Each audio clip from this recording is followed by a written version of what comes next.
Gracias por continuar con nosotros. Muchos salvadoreños nos hemos visto afectados en algún momento por las prácticas abusivas que cometen algunos proveedores. Y es por ello que este martes le informamos cuáles son esas prácticas de las que debemos tener sumo cuidado. Y para hablar de este importante tema, nos acompaña Julio Cegueda, asesor de la Defensoría del Consumidor. Julio, bienvenido, como siempre, buenas tardes. Gracias, Elida. Buenas tardes y buenas tardes a todos los televidentes. Julio, ¿a qué nos referimos cuando hablamos de prácticas abusivas? Porque de repente se vuelven tan frecuentes que pensamos que es normal. Sí, eso es un tema de costumbre, es un tema de cultura. Bien, la práctica abusiva puede definirse como todas aquellas decisiones y actividades que realizan los comercios, los proveedores, que van en detrimento de los derechos de las personas consumidoras, van en contra de la buena fe, es decir, es una manera de hacer trampa en hacer los negocios. Por ejemplo, cuando viene una empresa y me dice, vaya, mire, yo le puedo dar un crédito, le puedo dar este servicio, pero para podérselo dar, fírmeme este título de valor en blanco. Fírmeme esta letra de cambio, este pagaré, no le pongo el monto, no le pongo la fecha de cuándo lo voy a cobrar, no le voy a poner intereses. Y yo al final de cuentas no sé por cuánto a mí me van a oponer ese título en caso de que yo no pague. Esa es un ejemplo de práctica abusiva. Otro, por ejemplo, que de repente yo pueda llegar a un establecimiento y decir, mire, yo quiero el bien o servicio que usted vende.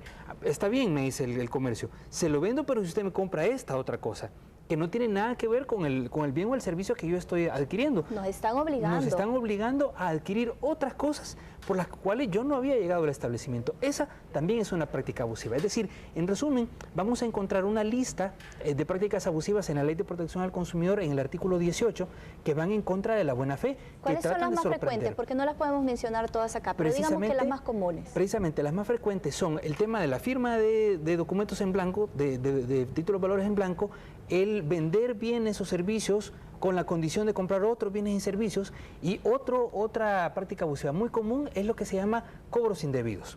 Es cuando a mí me calculan, por ejemplo, un interés de manera indebida, con base, por ejemplo, a 360 días y no a 365 días, eso es un cobro indebido. O cuando a mí me dicen, por ejemplo, en una publicidad, mire, este televisor cuesta $100, y cuando yo llego al establecimiento, en realidad me cobran 112. Ese también sería un cobro indebido y también es una práctica abusiva. Julio, ¿alguna práctica abusiva que la Defensoría haya sancionado últimamente? Claro que sí, fíjate que en ese tema de la escasez de los frijoles que tuvimos hace algún tiempo, la Defensoría, en coordinación con otras instituciones del Estado, empezó a investigar el mercado para ver si había alguna incidencia de acaparadores o personas que hicieran algún defecto en el manejo del mercado del frijol. Y una de las prácticas abusivas dice que está prohibido por la ley el utilizar cualquier maniobra o artificio para el alza de precios en el mercado. Y se encontró que había una persona que tenía una bodega de frijoles y que además esta persona de manera indirecta también era dueña de distribuidores en pequeño. Entonces parecía ser que la bodega le vendía a los distribuidores y al final los distribuidores le vendían a las personas que consumían. Se distribuía solo con el fin de obtener más ganancia. Claro, cabal, él mismo se distribuía a un precio y se autofijaba una doble ganancia por la venta desde la bodega y por la venta desde el distribuidor en pequeño.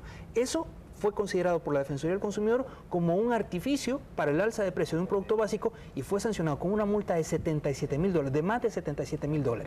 En este caso, ¿hacia quién iba dirigida la sanción? Hacia el dueño del establecimiento, que es la persona, sí, es la persona que ideó la manera de cómo hacer este negocio y que era dueño además de los establecimientos comerciales que estaban inmersos en esta cadena de distribución. Julio, si consideramos que estamos siendo víctimas de alguna práctica abusiva, ¿qué es lo primero que nosotros debemos hacer? Hay que documentarnos, hay que consultar, llamar al 910, teléfono amigo de la persona consumidora. Ustedes llaman desde cualquier punto del país, 910, bien sencillo, y nosotros podemos darle una asesoría.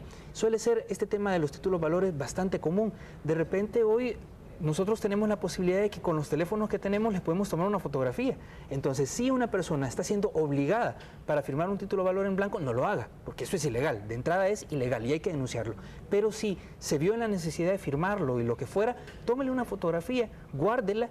De alguna manera eso nos podrá ayudar a obligar a la empresa a que no utilice el título de valor en blanco, que se anule, o a imponerle precisamente una sanción a las personas que puedan estar cometiendo estas infracciones. Ahora, la forma de solventarlo, Julio, siempre es hacer la denuncia. ¿No lo podemos solventar directamente o en primera instancia con la empresa o con el distribuidor? Lo ideal es estar conocedores de la ley, saber yo mis derechos, estar atento, por ejemplo, de cerca con el consumidor para saber cuáles son los derechos que como consumidor tengo, y si me veo en esa situación, lo primero es decirle al proveedor, mire, usted, esto que me está queriendo obligar a hacer, esto es ilegal, porque la Ley de Protección al Consumidor lo prohíbe y no puede hacerlo.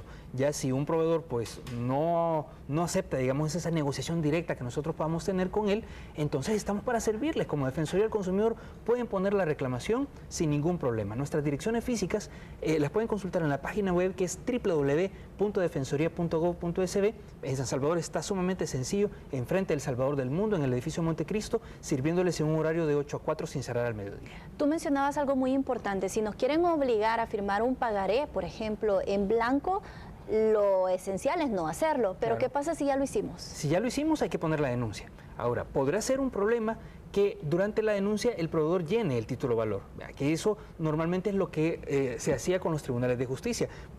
Un título valor en blanco no puede ser presentado en un tribunal, pero sucede que cuando la persona ya está en mora, el proveedor lo que hace es llenarlo y presentarlo. Entonces, por eso es importante que como consumidores, uno, no lo hagamos, no firmemos. En primera y dos, instancia. No hacerlo. Y si lo hicimos por desconocimiento, por necesidad, por la razón que sea, denunciarlo de inmediato, mucho antes de que nos veamos inclusive necesitados de evitar que ese título se use. Claro, gracias Julio, importantes consejos, esperamos que también nuestros televidentes lo tomen en cuenta y tendremos más consejos el próximo jueves, te esperamos. Estamos para servirles.